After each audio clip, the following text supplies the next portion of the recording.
So I've been sitting on this news for, I guess, a good week now, I think, roughly. My initial reaction was negative. Definitely a negative response. I think more than any sort of IP or franchise, Need for Speed does hold a very special place in my heart.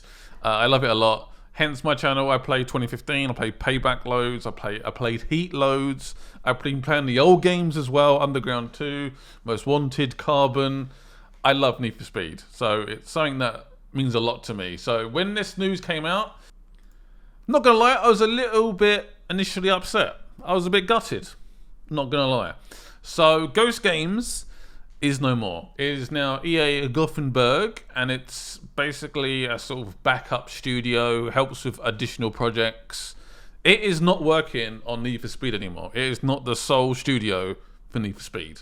Need for Speed is going back to the UK. Criterion is taking over Need for Speed yet again, and that got a very mixed response. Initially, I was like, no, I don't want this. I don't want it.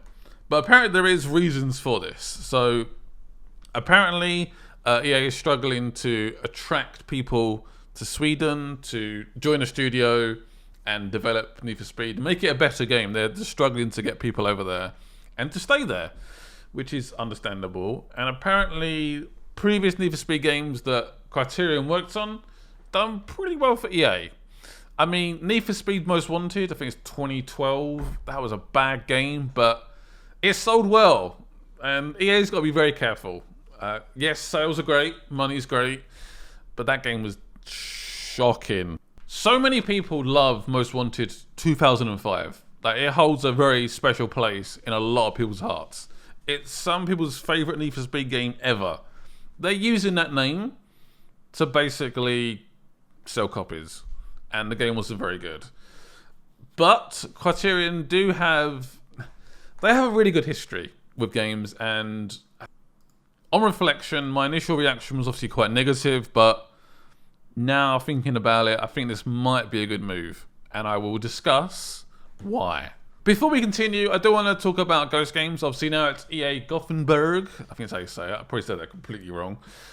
But the people that worked there worked on Need for Speed. Some are moving to Criterion. Some people have lost their jobs, and that is obviously the most important part of this news. People have been working there, living in Sweden, working on Need for Speed, have lost their jobs, and that is gut-wrenching. I hope they find jobs as quick as possible and can move on to their next adventure. The gaming industry is tough, very, very tough. You got that whole crunch period. You have a job for a couple of years on a game, and then after that, you could be sacked. It's so intense, very, very intense, and you're always on the edge of being moved or moved to another project. You don't know what you could be working on next. It's a minefield. So I hope the people that lost their jobs find a job soon. So Ghost Games is formed, and we have Need for Speed Rivals. A very mixed bag. Not a bad game, but not a good Need for Speed. It was alright. Yeah. It felt like a very sort of Criterion game, actually, Rivals. But anyway, let's talk about Need for Speed 2015. Almost called Need for Speed Underground 3 or just Need for Speed Underground. But it was called just Need for Speed. A complete restart on the franchise. And I liked it. I still like it. To this day, I still like it. It's a solid game for me. The gameplay, yes, is a bit iffy at times. Sometimes felt great when you're drifting, and then sometimes the drifting won't work. But the customization, the visuals, the game looked great. Being at night time, it had that underground vibe, and I loved it. The atmosphere was amazing. Music was great. It felt like Need for Speed. It was a great base for future titles. And then we got Payback. 2017 Payback released, and I'll always be thankful for that game because it done very well on the channel. And I really did enjoy my time playing it. But I never played it for as long as 2015, and the story was just uneventful, predictable, boring. The gameplay was a bit better than 2015, not dramatically better. And it just lacked atmosphere. It didn't feel like Need for Speed for me. It was a backward step, in my opinion. A backward step that they never really recovered from, I guess. Because this is where I started to question Ghost Games. Is this the studio to take Need for Speed forward? Had similar cars, Similar customization. It felt a bit rushed. Oh, microtransactions. Those whole like speed cards. What the hell was that? I think there was maybe like one Need for Speed YouTuber that liked those speed cards, and I never understood why. I never got it.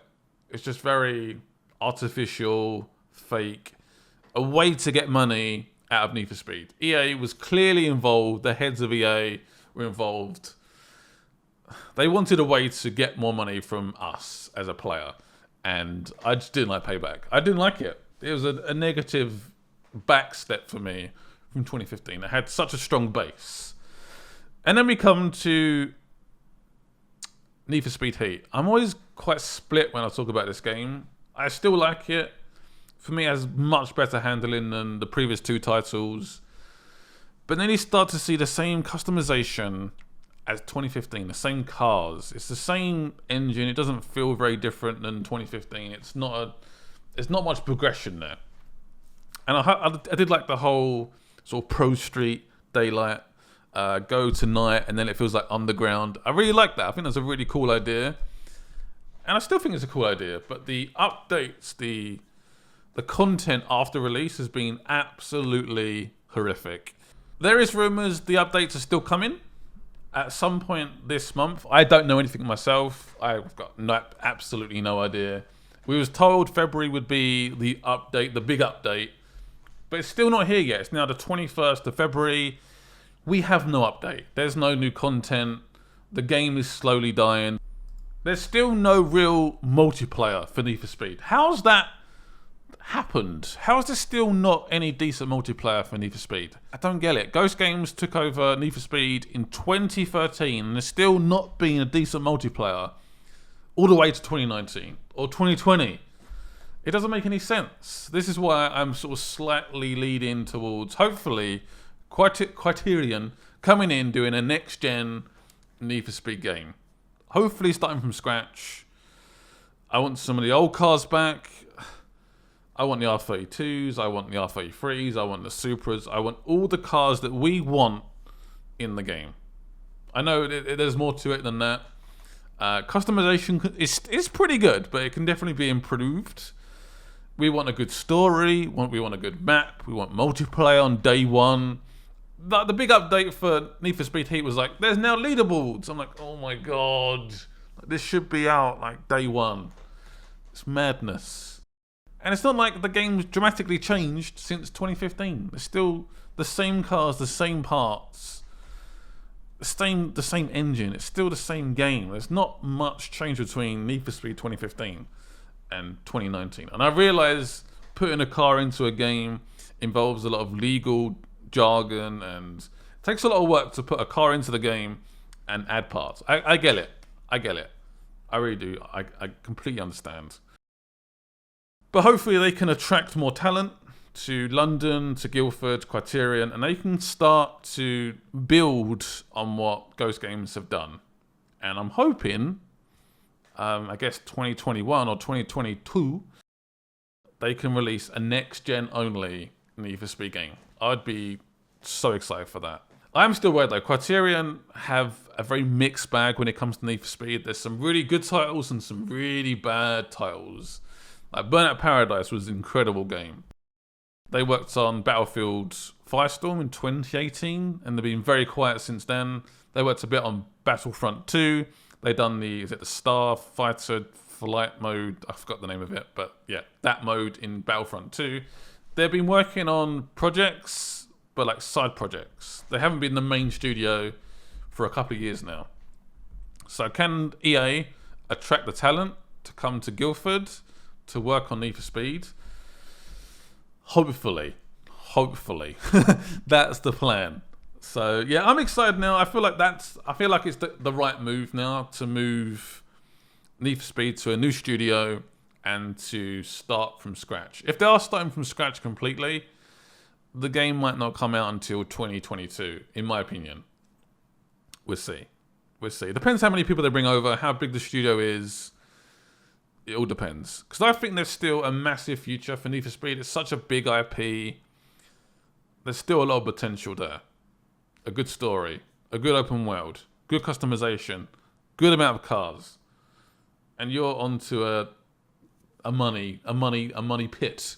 Is that the right word? A money chest. Like, there's definitely money there. There's definitely people that want to play a good Need for Speed. But go back to those classic games. 2005, Underground. Work out what made those games so special. Why not have a Need for Speed in Japan, Tokyo? Why not? I really do hope everyone at Ghost Games finds a new position, gets moved around EA, works at Criterion, stays in Sweden, Gothenburg, and works on other incredible projects. Because clearly you have a lot of talent. 2015 Need for Speed Heat for me was 2 incredible games. I love those games to bits. I pumped so many hours into those games. I love them dearly, and I will never forget them. Yeah, thank you guys for watching. Hope you guys enjoyed the video. If you guys could be awesome and leave a like on the video. I feel like this is a good move for Need for Speed, a positive move on reflection. Initially, I was like, no, Need for Speed Heat has so much potential, but the lack of updates, the lack of new content on Need for Speed Heat, the repeat customization, the repeat cars from Need for Speed 2015, I feel like we need to move on, and hopefully Criterion can deliver. Fingers crossed. Bye-bye.